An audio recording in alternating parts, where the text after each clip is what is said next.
China was the point of Trump's political enterprise. China was responsible for all of the problems in America. This was Trump's central issue. Was the central issue in 2016, remained the central issue when he came back into office. But in 10 years of the Trump era, we have only seen China become more powerful economically, politically, and in their military. That's what Trump has accomplished. He probably does understand, man, these Chinese, this has been a lot more difficult than I thought it would be. We're really kind of screwed here. Here we are, Hugh. Michael. I'm Michael Wolff, and I am here with Hugh Dougherty, who is filling in before Joanna Coles. And I am privileged to be with you, Michael. How are you this morning? I'm very well. The sun is shining. I don't have a Trump mobile phone, so something I think we're going to talk about. And I don't have access to $1.7 billion in government funds, but otherwise, it's great. Trump is back from China. He is. Lucky him. Yes. Although I think he would probably rather still be in China. I think he would. I should just say, before we dive in, first of all, thank you to everybody who's been reaching out to express sympathy and feeling for Joanna. And it's just, as we've discussed before, she's dealing with a family situation, and I know she feels everybody's support. So, okay, China. I was recalling the other, I think in a Instagram post that I did, that when one of the early conversations I had with Trump about his presidency, and I specifically said to him, I said, okay, what's, if you had one goal, the overriding goal of your presidency, what is it? And I quote, China, China, China. And I also was remembering, went back through some old notes, and Steve Bannon, who was then in the White House, then arguably the second most important person in the White House. And I was very friendly with Bannon, and I said, and I sort of said, come on, I mean, how do you justify your support of this, of Trump? And Bannon, who, I thought of as incredibly insightful about Trump, so I had no idea how he could justify this. But he said, because Trump is the only guy who's right on China. He is the only guy who isn't sucking up to the Chinese. And Bannon quite explicitly said, I'm in the White House because of Trump and China. Okay, so we've just had an uninterrupted fest of Trump sucking up to the Chinese. Right. And I don't see how you can characterize what happened in China as anything more than a win for the Chinese and an embarrassment for Trump. And it's kind of worth running through some of the things that, some of the things that Steve Bannon was talking about to you 10 years ago, and in the interim, that have been pretty much abandoned here.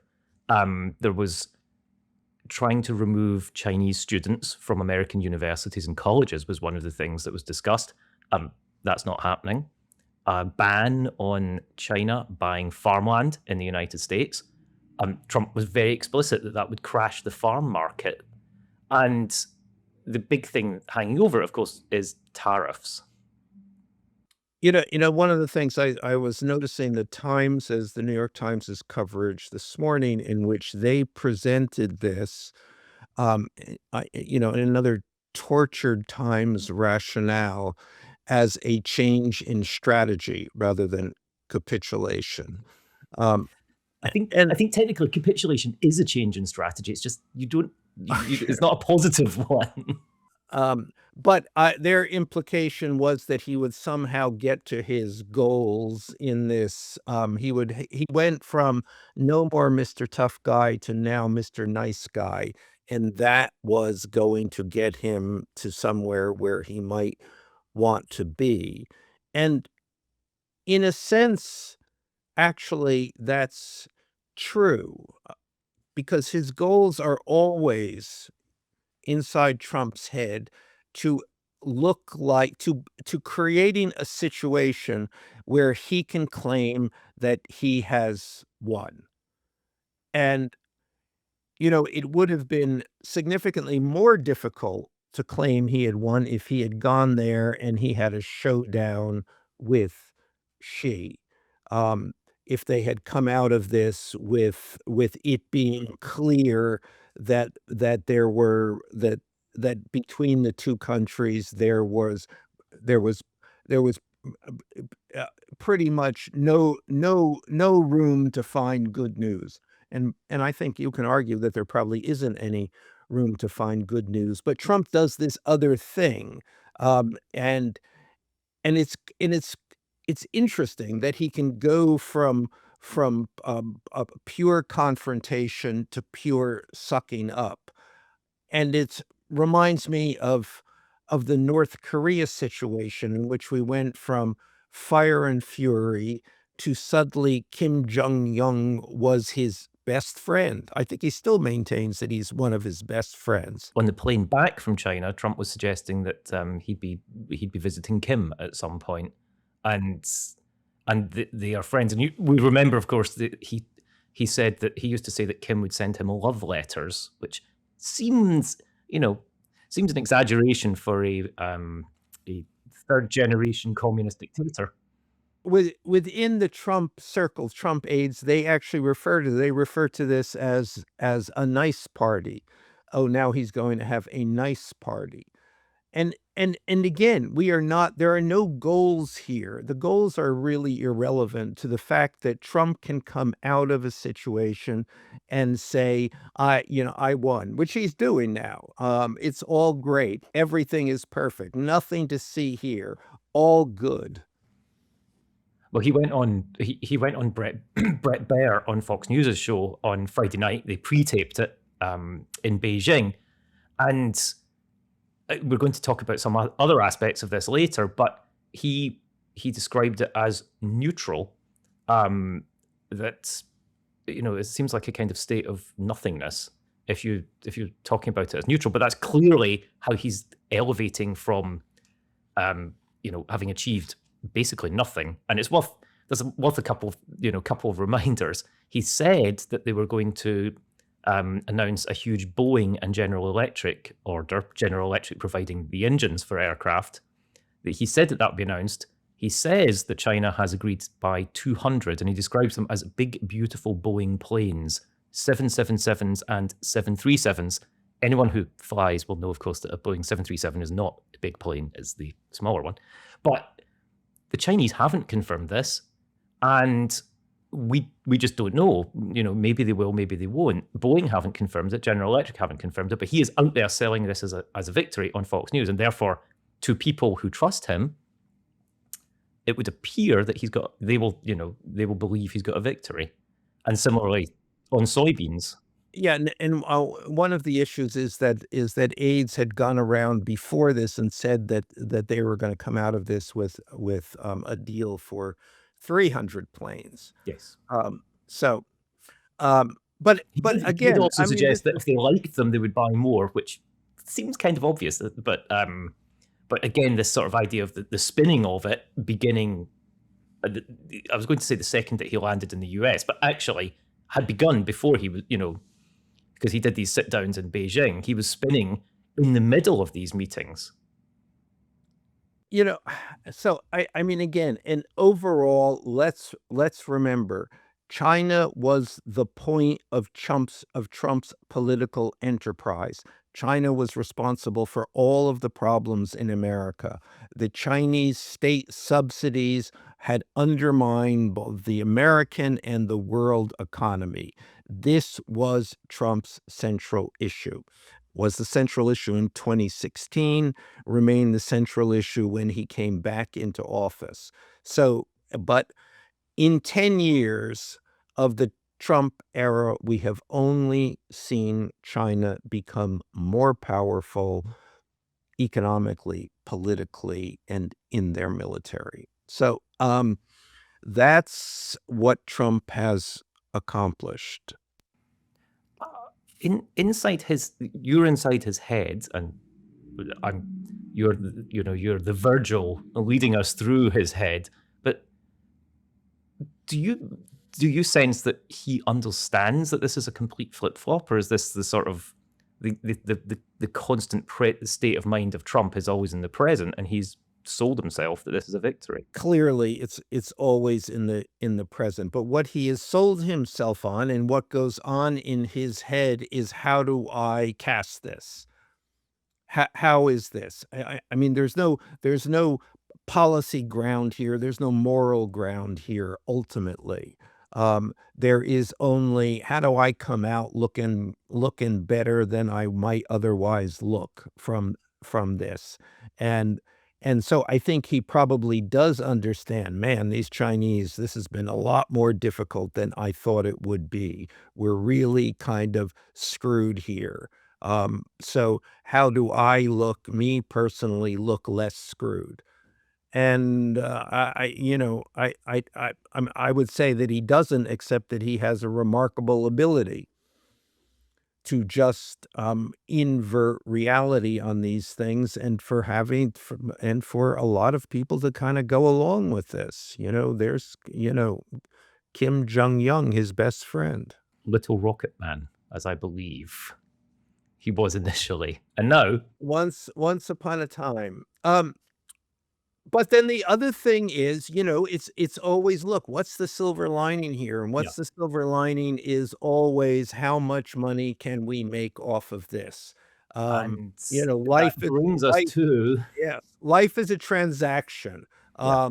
And so how do we get something? I mean, even if the overall deal is not looking good, maybe there's side deals we can get. And I think that we're going to see likely side deals galore. Particularly given his entourage, right? We had a series of high-profile CEOs, and we discussed Elon Musk last time, the ever popular, but Eric Trump was there, and there's no doubt that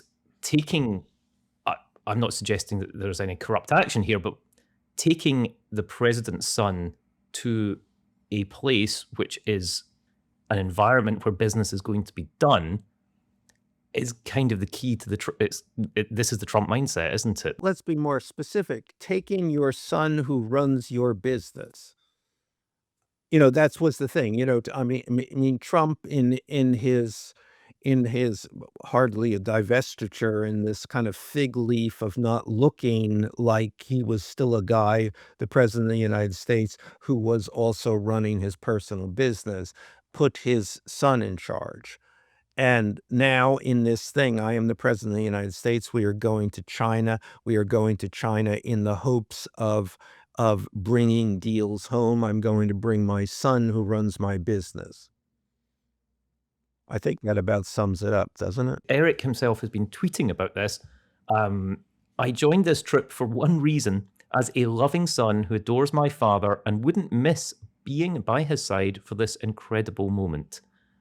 And that doesn't rule out making any deals, I would just point out. But it's a family business. Just as a cast this, there once was a time, not that long ago, when the perception of conflict was regarded as the same as a conflict. Right. Obviously, indubitably, we have the perception of conflict here. And to get to the perception of conflict, it's actually been a huge week for conflict, or the perception of conflict for the Trumps, hasn't it? Because Trump is on the verge of settling a lawsuit with Before I want to get I want to get to that, but I think let's go on with Eric Trump on a kind of favorite theme of mine when they're suing the media. Um, yes, and which is actually a great chance to talk Melania, right? Yes, always a great chance, always an opportunity to talk Melania, who has threatened to sue me, but in a reversal jujitsu like I have sued her.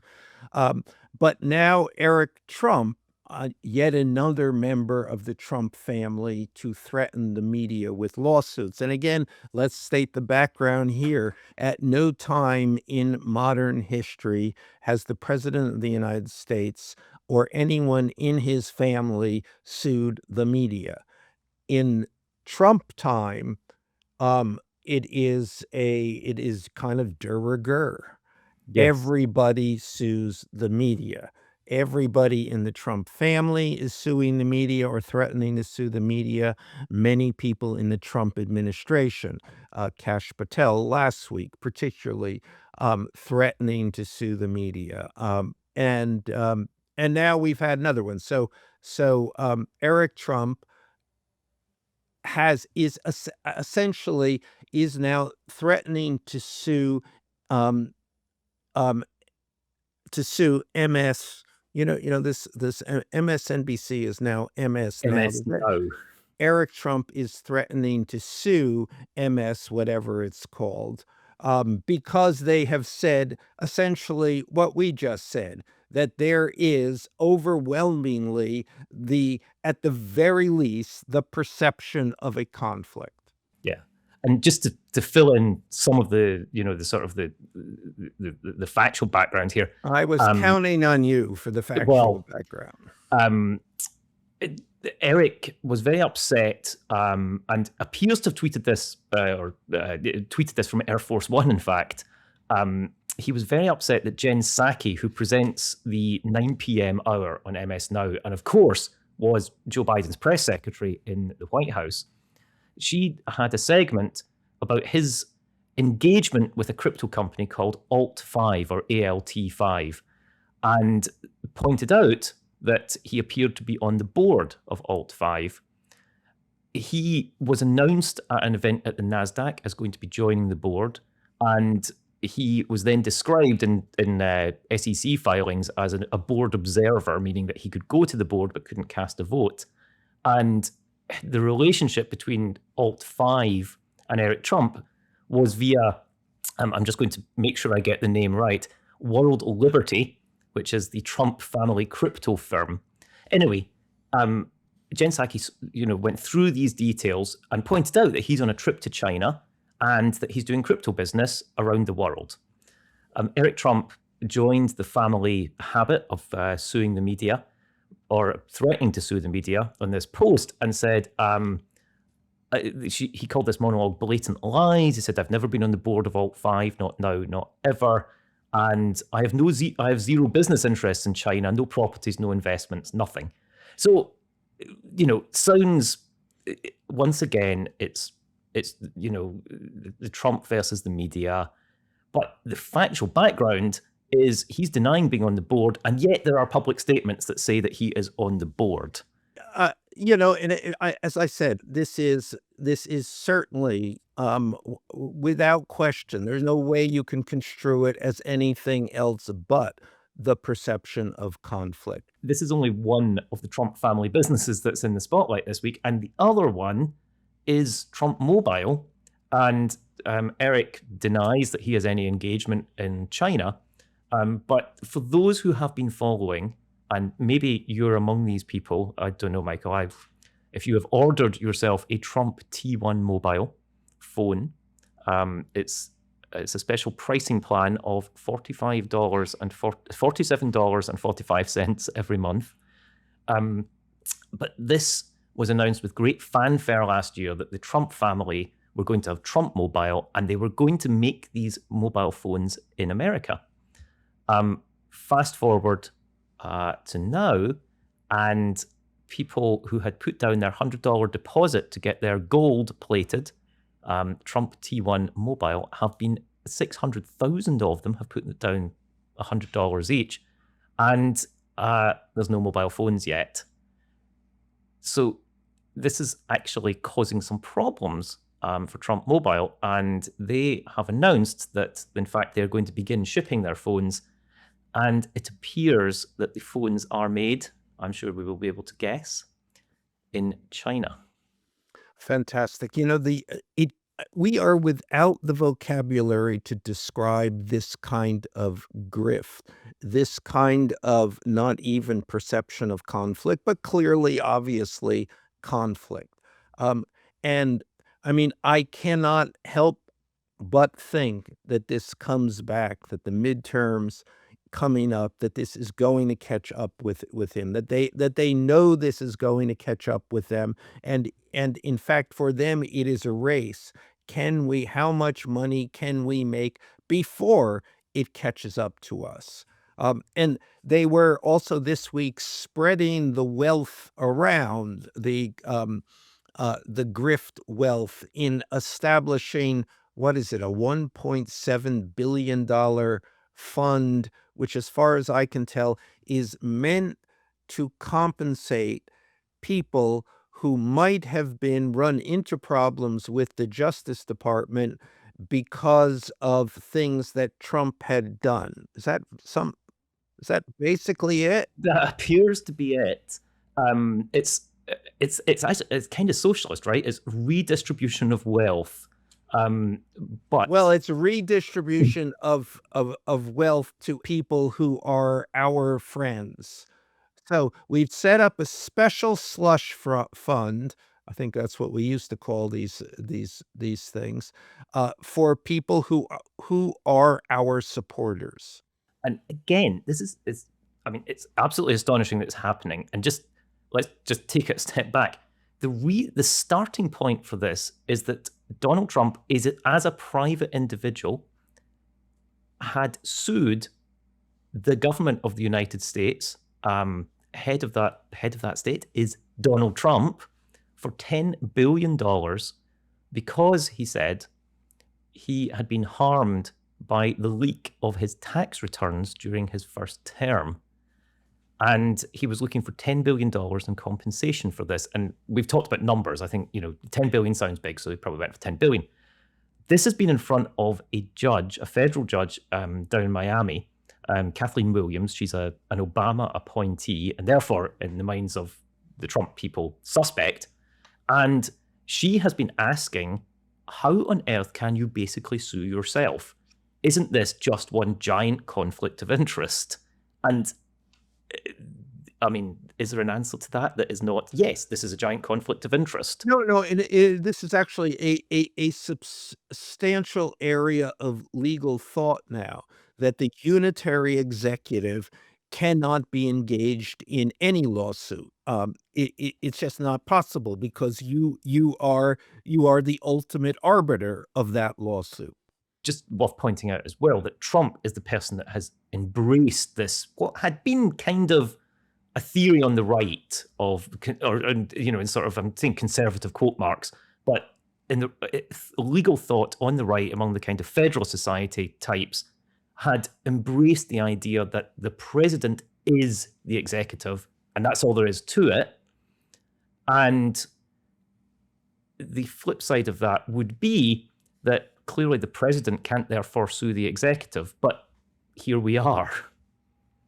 Yeah, no, and again, here we are. It is almost patently, I mean, I can't read this in any other way. We have an opportunity to take money off the table. We would be ridiculous, because we're business guys. We understand this, not to take this opportunity. Yes, this might come back to bite us in the ass, but if we have taken enough money off the table, we're ahead.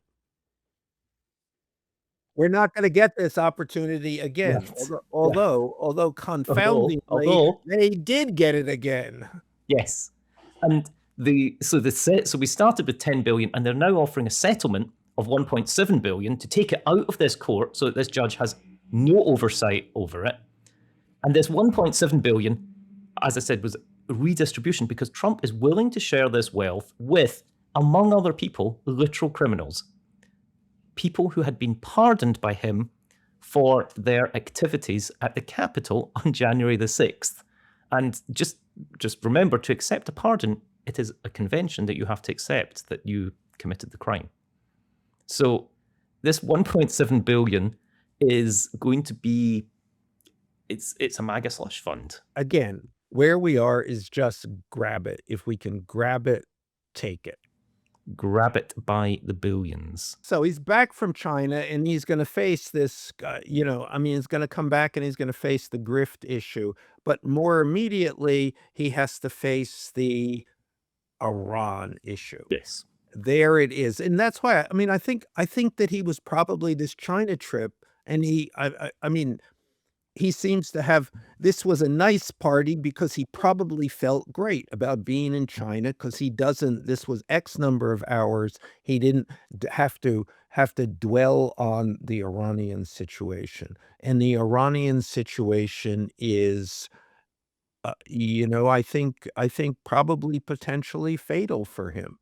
It is a war of his own making, a situation in which he could have avoided. Instead, he embraced, and now he is locked in place. He doesn't know what to do. And he did raise this with Xi, didn't he? He says he did, and he actually came out and then reported that Xi was agreed with him, which I'm sure is not remotely true. For Xi, the Iranian situation has actually probably been altogether a net plus for them. So, of course, the Chinese also, their oil comes through the Strait of Hormuz also.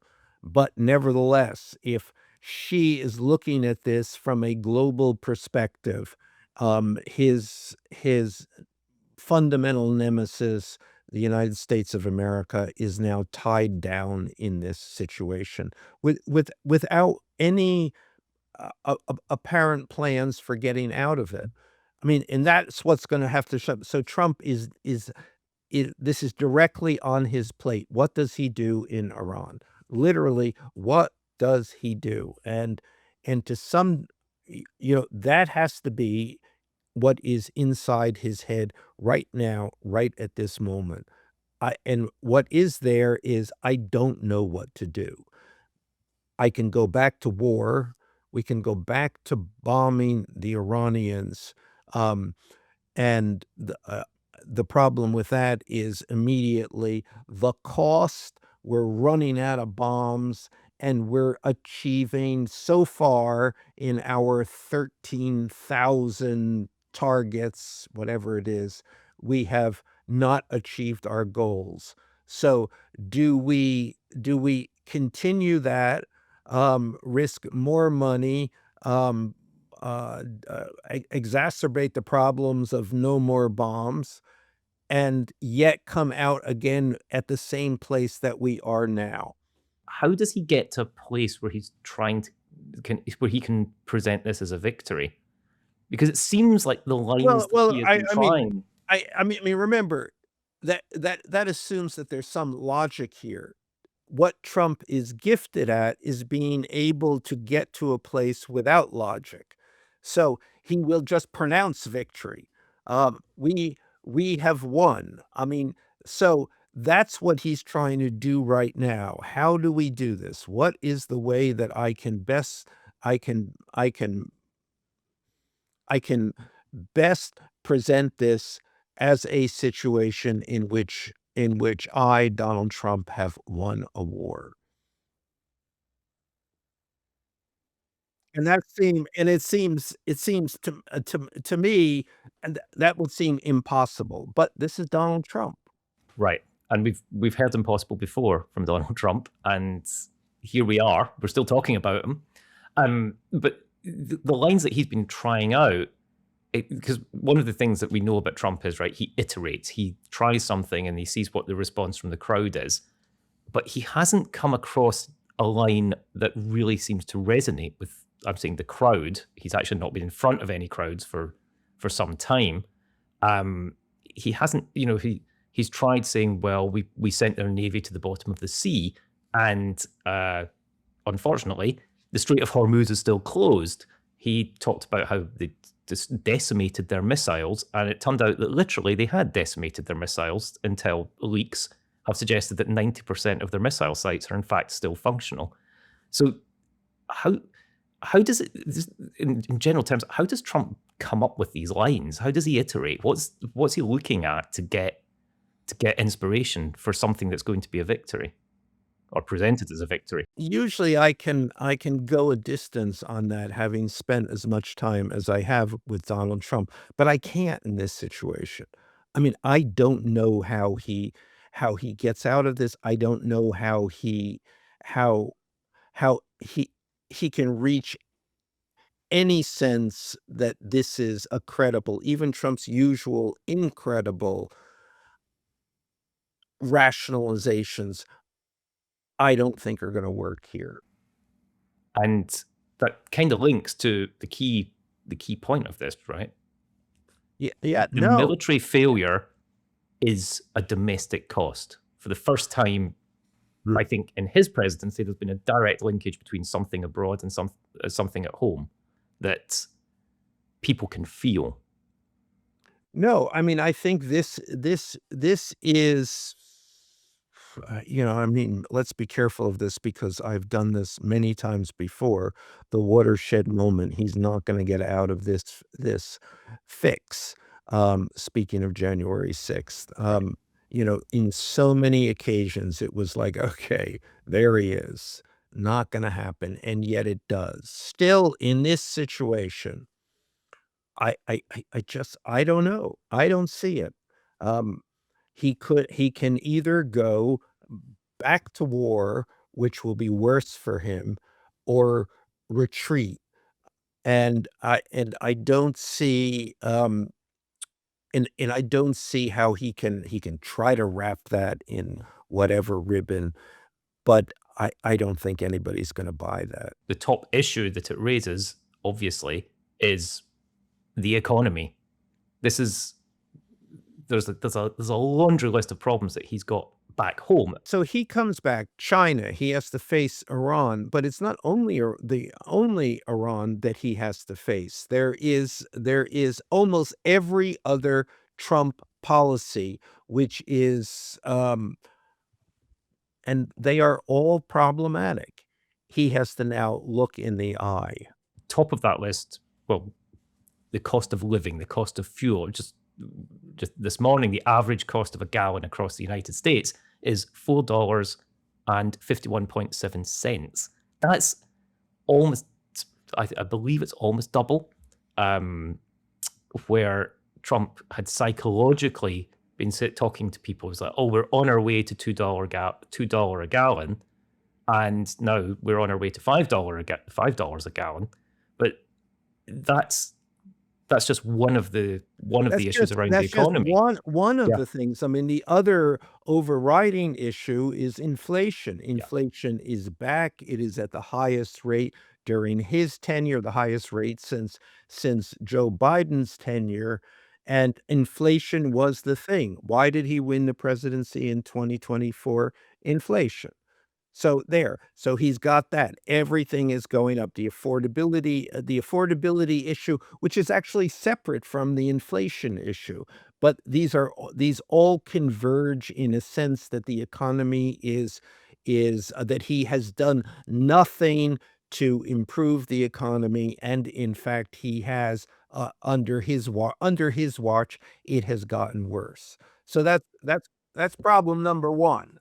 And we've actually got a clip that speaks to that, because he was on, I said he was on with Bret Baier, and Bret Baier presented him with his words about the economy and inflation and whether he cared about Americans' financial interests, and it's a pretty remarkable response. I think it's worth playing. When you hear Trump voters, Alex says, I voted for you 3 times. He can't handle the costs. And he's not for this foreign conflict. I hate it, Brett. He's not for the foreign conflict. But Roy in Pennsylvania, he's a retired farmer. He can't handle the fuel going up. And he says it's going to come down very fast. And Well, so, look, I'm disappointed. I'm just telling you when what they you say say to him, Roy, Alex, we got a problem. We just hit the highest stock market price ever. By the way, then, when I went in. Now, again, It's higher. with the war, it's higher than it was when I went in. Think of that. I agree. The 401ks at their all-time high. There are more people working right now in the United States of America than at any point ever in the history of our country. True. So is that a good answer? Well, I think it's the only answer, and it's a fallback answer. I mean, I can't explain to you why the stock market keeps going up. That seems improbable, and illogical. For Donald Trump, it is the sign that there is underlying health. It is a sign that that many Americans, despite what they are saying, are in fact prospering. Um, it is, you know, it is the go-to place that he has returned to again and again. And, you know, I hate to say this, but it has paid off for him. Will it pay off Will it now? pay off? I don't think so. Um, I mean, because basically everybody, I mean, I actually think it will have the opposite effect, that that the stock market has increased the wealth of a very small group of incredibly wealthy people who are part of Trump's coalition. These are the people that he speaks to all of the time. These are the people he literally speaks to. He's on the phone with these people, and they're saying, "Great, everything is fantastic." I mean, you know, we've just we're not worth $4 billion anymore. We're now worth $8 billion or $16 billion, um, and and and those are the people who Trump is filtering his perception of the American economy through. So I think that is going to be very dangerous for him. On the other hand, it's not only the economy. I mean, I mean, the other major issue which is roiling everywhere within the Trump coalition is immigration and ICE. I mean, ICE has been the most visible and glaring um signifier of what and who Trump is and of Trump values. Masked men going in and pulling people out of their homes and captured all on video. So, and they know this within the Trump administration, and they have tried to dial this back. That's been the term of art. Let's dial ICE back. Except that there's a very strong MAGA constituency that, in fact, wants more deportations. And this week they've announced that they're going to go after green card holders. So again, there is that thing. I mean, and it's an interesting thing, and it mirrors the anti-vax position, that it is hotly held by an important part of the Trump coalition and widely despised by most Americans. Just to put that in some, sort of personality and personnel here, you have Stephen Miller has become the face of this fanatical pro-zero immigration. That's a bit convoluted, and fanatically anti-immigration position. And there are very noisy influencers and voices in MAGA who respond to videos of roundups of people at Home Depot or of the horrific scenes in Minneapolis, saying this is what I voted for. And it's the noise that kind of captures the MAGA coalition here, isn't it? And let's go on to another favorite issue, an issue of Trump's own making, which is also incredibly unpopular, inviting incredible blowback, which is the ballroom. The ballroom. I mean, why would Trump have done this? I mean, in a way, I guess it is like the grift. You do it because you can. and worry about the consequences later. It is very important to him to be memorialized with a permanent structure. If he puts the ballroom up, nobody is going to take it down. So, and it will be the Trump ballroom. He will be, this is his legacy. He's really not capable of thinking of the other kind of legacy, the, a legacy of historic trends and a legacy of policy accomplishments. He needs a building, a very, very large building, a building that overshadows everything else. That's legacy to him. It's almost like that you think he thinks of FDR as a man a road in New York is named after, when everybody else thinks of FDR as the man who quite possibly saved the American Republic in the 30s and then won didn't survive to the end of World War II, but set the conditions for the victory in World War II. It's kind of like he doesn't get, as you say, the idea of a legacy being about building a society or a country that appears to have bettered people's lives. He wants a ballroom. Totally. That's girl stuff to him. He wants a physical structure, and a massive physical structure. Massive is one of Trump's favorite words.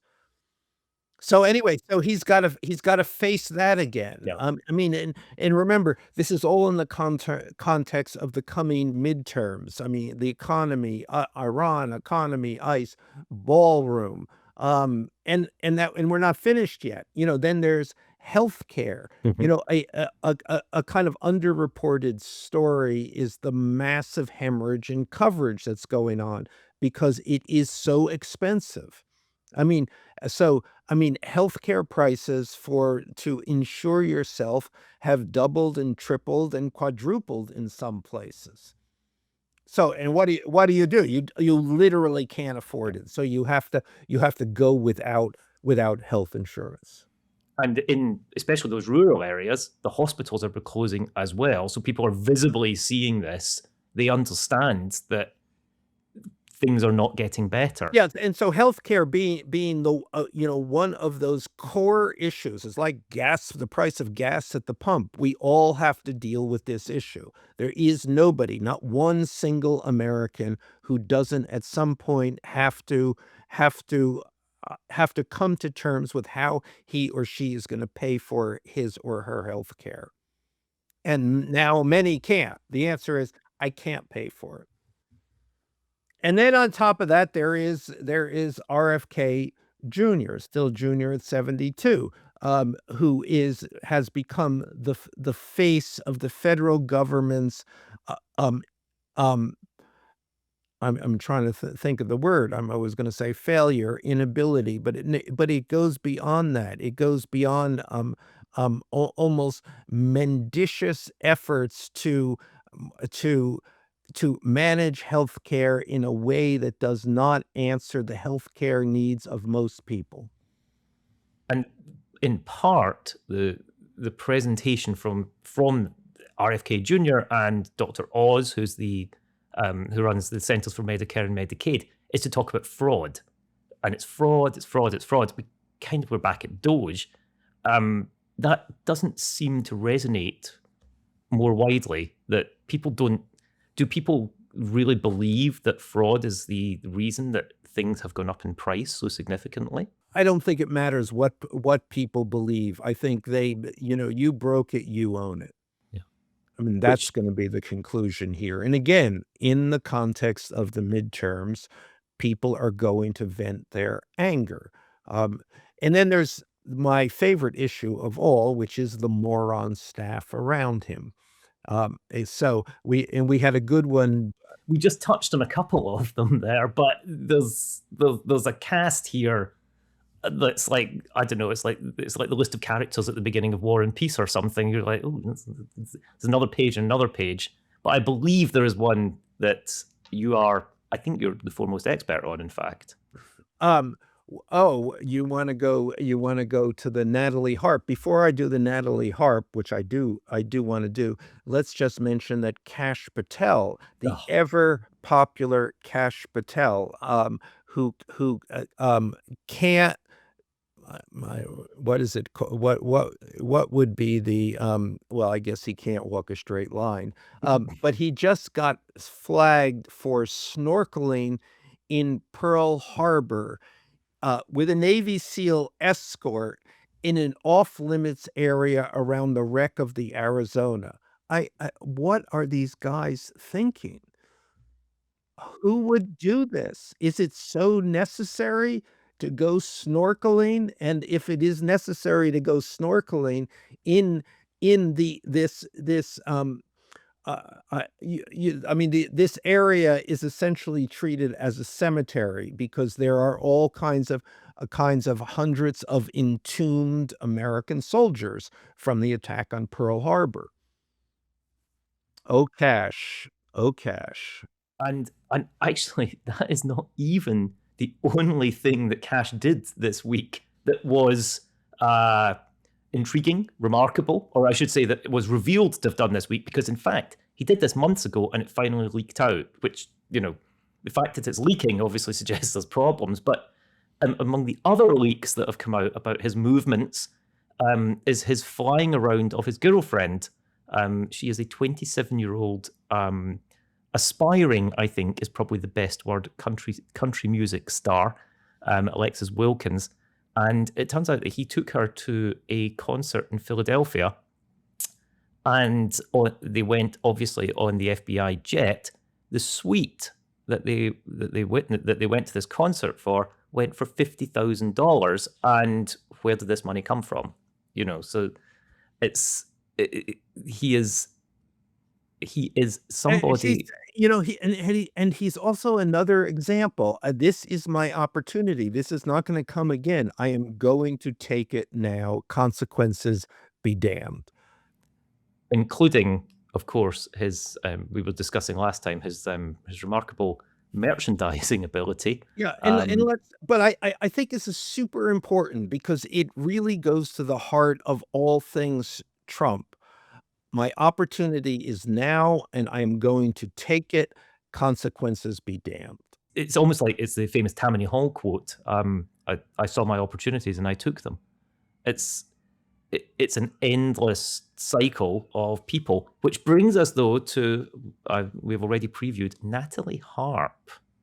This is particularly interesting to me because she has come back into the news because she is there's a focus on Trump's Truth Social posts. Again, that's been sort of head smacking to me because he's been posting on Social for more than 4 years now, and all of the posts, all of them are outlandish to the point of psychosis, and only now, again, is the media, Jesus, taking notice of this, taking notice of the evidence that the president of the United States is off his rocker. Uh, and but together with that is the backstory that these posts are often posted by his aide Natalie Harp. In my book about the 2024 campaign, All or Nothing, I wrote she was actually one of the main comic and absurd characters in the book. So, I mean, she came in, she worked her way onto the Trump into the Trump staff. She was a low-level staffer, and through her devotion, absolute groveling devotion to Trump, became one of his most important aides, the person who is with him pretty pretty much more than any other, glued to his side.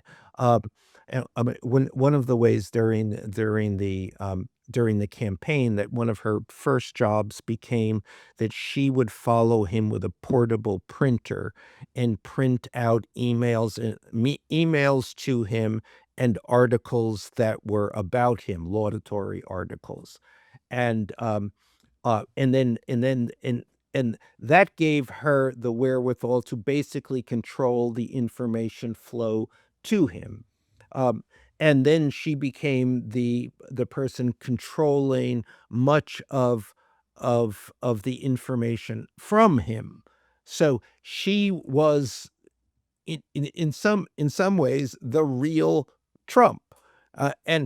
She's a young woman. I think she's maybe 31 or 32 now. And there was during the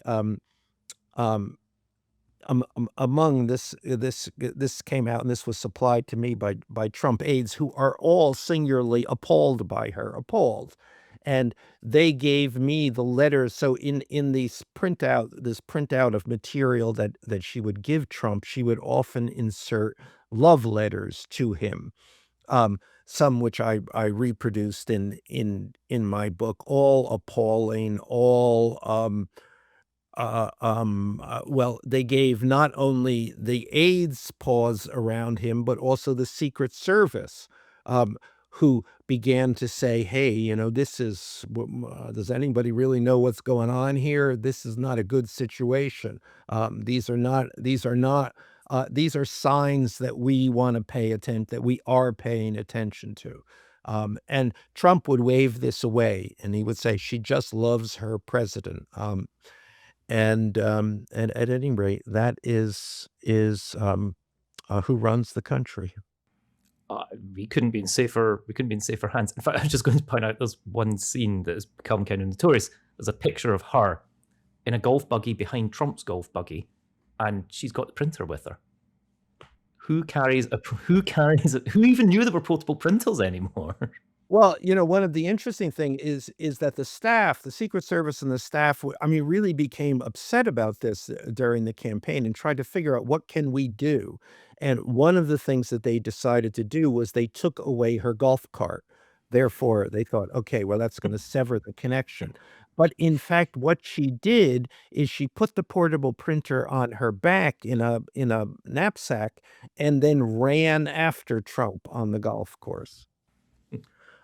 And since we will never be able to top that, I think this comes to the end of our show. So, Hugh, thank you so much for filling. It's an indelible image. Yes. And I don't know, Joanna will probably be out the better part of this week, so I will see you again. It will be I'm a Michael pleasure Wolff. to be with you. Hugh Dougherty, thank you for being here. Our team, Ryan, Rachel, Heather, and Neil, thank you so much. So the good news is we have so many Beast tier members now. There are too many names to read out, and we really appreciate your support.